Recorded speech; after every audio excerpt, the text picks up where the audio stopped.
This week on the Racer X Show, Endurocross raced up Idaho in about 4 degrees. But the racing was hot, and we chat up the man who's in control of the points.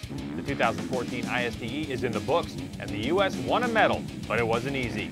A world championship was decided in Ohio, and we've got the scoop. Plus Supercross in France, Spain's new Superbike champ is American, and more.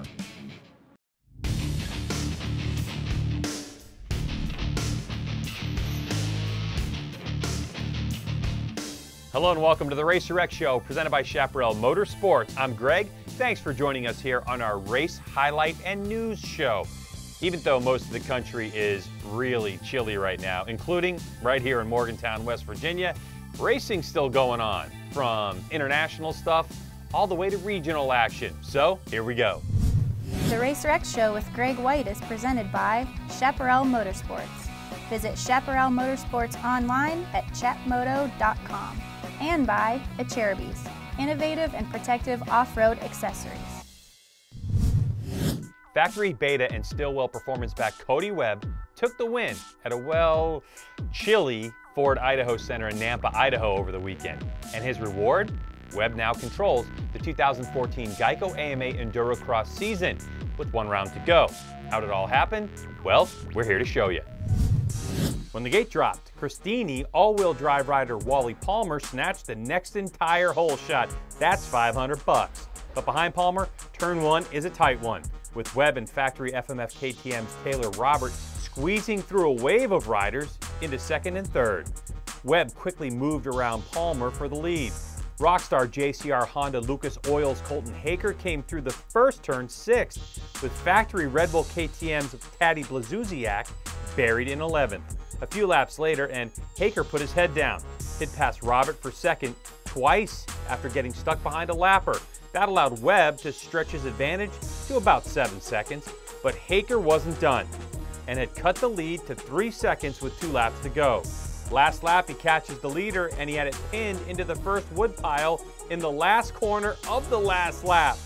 But his Honda hit the deck just yards from the finish. Haker would pick his bike up and come across the line 3rd, saving valuable points. However, Webb now has a 13-point cushion over Haker and 15 points ahead of defending and 5-time Endurocross champ Taddy Blazuziak. As I mentioned before, California native Cody Webb leads the way in the Endurocross Championship with 1 race to go, and the final race is in his home state. We wanted to find out more about this 6'4", 26-year-old from Watsonville. So here he is. Welcome to the Racer X Show, Cody. Good to have you here, man. How are you? I'm doing great. Thanks for having me on the show today. Yeah, it's awesome. So a lot of people may not know a lot about you. Obviously, I said you're 6'4", you're 26 years old from Watsonville, but tell us about your background in motorcycle racing. How did that all come about? Yeah, I've never even really raced motorcycles growing up, honestly. I grew up on the trial scene, and my dad used to compete in the national series, and naturally I just dwelled right into that little niche, and pretty much rode trials solely for years on end, and started competing in the pro class at only 15 years old, riding trials, and I saw all these people riding endurocross on trials bikes, and I figured, well, I could probably do a good thing at that. So kind of naturally just made the transition on a dirt bike, and my mom always told me dirt bikes were too dangerous growing up, so I went and bought my own when I was 19.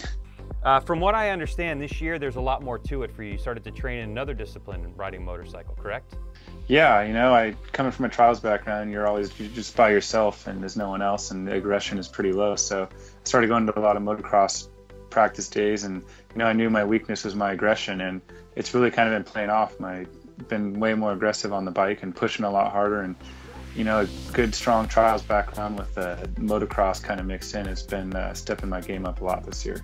And how has the season been this year? The season's been great. I haven't finished off the podium once, and last year I rode really strong at the end of the season, but unfortunately I got an injury and broke my foot. So I knew this season I'd be close to being a title contender, and here I am coming to the last race with the points lead. So it's been a phenomenal year, and I just got to keep doing what I've been doing all year, and it's been paying off, obviously.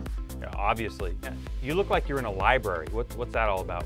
Yeah, I'm at San Jose State right now, library. You caught me when I was at school today, and I go to school all day, twice a week to try and become an engineer, so it's a little stressful trying to do it all, but I'm glad I'm doing it, because when I hang up the boots, at least I'll be able to do something and hopefully make probably more money than I make right now racing. Let's talk about this championship, man. You're a couple days away from going down to Southern California and try to wrap this thing up. I know you haven't won it yet, but what do you think it's going to mean to you versus the championships you won in trials, winning this Endurocross series? Because it has been such a long season too when it starts. Yeah, this season really drags out for a long time, and there's big breaks in between, so you got to stay on top of your game the whole time. But to win an Endurocross championship, I grew up trials, and that was always really cool. And the thing is, the niche in trials is a lot smaller compared to Endurocross, and now I have magazines, all the magazines are posting stuff about me, and I just feel like I'm way more involved in the off-road world. So to win the Endurocross championship would mean a huge amount to me, and I just want to prove to everyone that I'm one of the nation's best off-road riders at all-around riding. All right, man. Well, thanks so much, and congratulations on your win last weekend. We look forward to seeing how things turn out in a couple days. Yeah, me too. Thank you.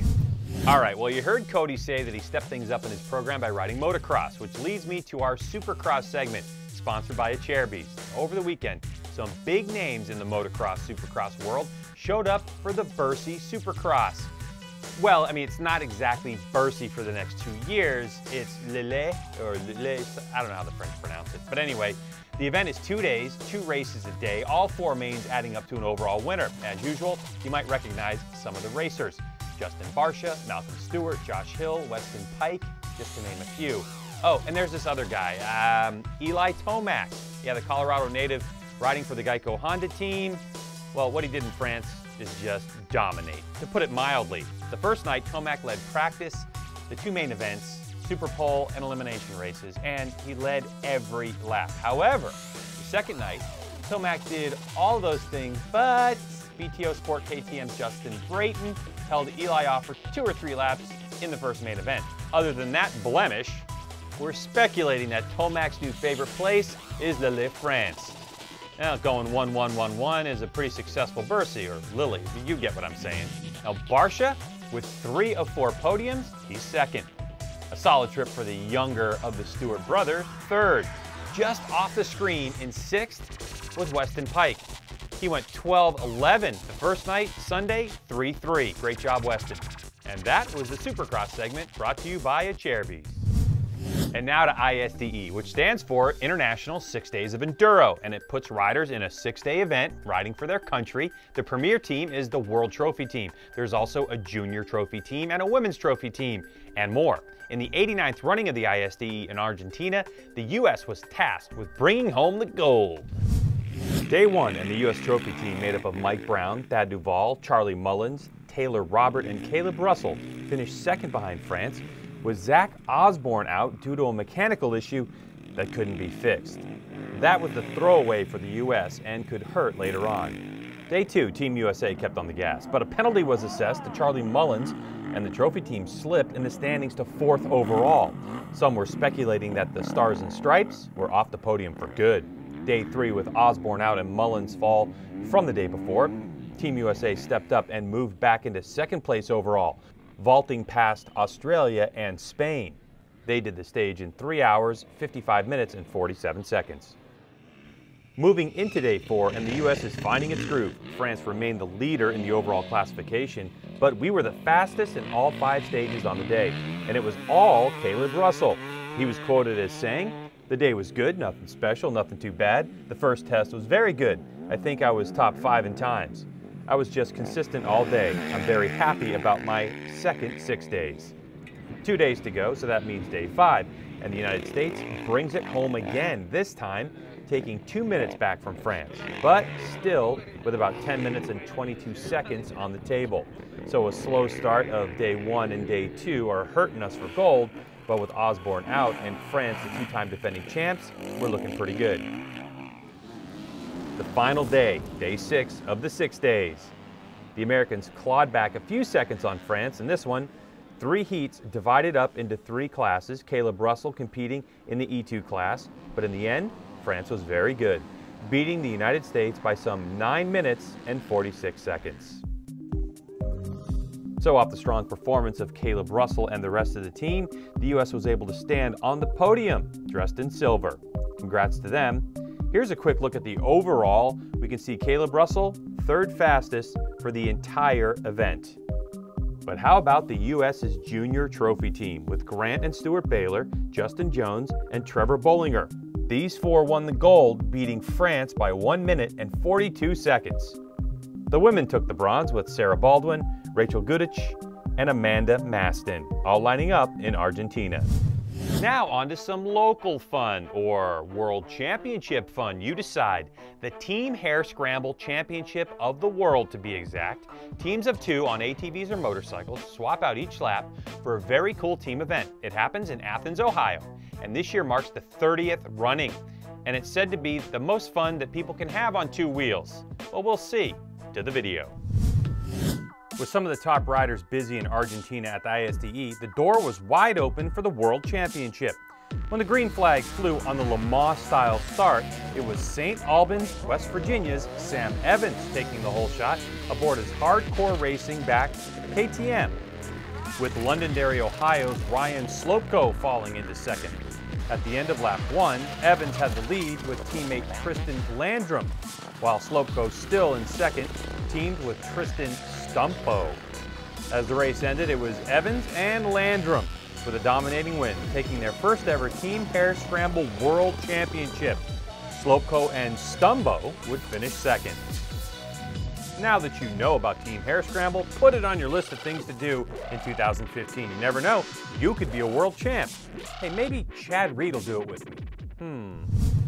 A couple of things on the road race side of things. The MotoGP World Championship wrapped up in Valencia, Spain, with reigning champ Marc Marquez taking the win and adding to his record-breaking total, 13 in one season. He won 72% of the time that he lined up. Way to go, Marc. And to American Kenny Noyes. Kenny won the Premier Superbike #1 plate in the Spanish FIM CEV Championship over the weekend. The CEV is one of the best domestic championships in the world, so congratulations to Kenny and his Kawasaki team. The Mountain Dew ATV MX National Championship banquet was held over the weekend, and we wanted to extend our congratulations to some special award winners. Team of the Year, Root River Racing. Youth Rider of the Year, Noah Mickelson. AMA Pro ATV Tuner of the Year, that goes to Paul Turner. Award of Media Excellence, our very own Gloop. He was surprised to hear that. Hard Charger, Ryan Carodi. Amateur of the Year, Sam Rowe. And to the Sponsor of the Year, Mountain Dew. Congratulations to all. Want to get out and watch some racing? We definitely want you to. Endurocross season wraps up at the Citizens Business Bank Arena in Ontario, California, Saturday night. Go cheer on Cody Webb. The Racer X Show with Greg White is presented by Chaparral Motorsports. Visit Chaparral Motorsports online at chatmoto.com and by Acherubies, innovative and protective off-road accessories. We're wrapping things up on this one. We hope you enjoyed it. We certainly did. Check out all of our social media links. On Twitter and Instagram, it's @RacerXShow. On the YouTube, it's The Racer X Show. Like us, follow us, do all that kind of stuff. We certainly appreciate it. And you can follow me personally on Twitter. It's @GregWhite. We're off next week, so we hope that you have a great Thanksgiving.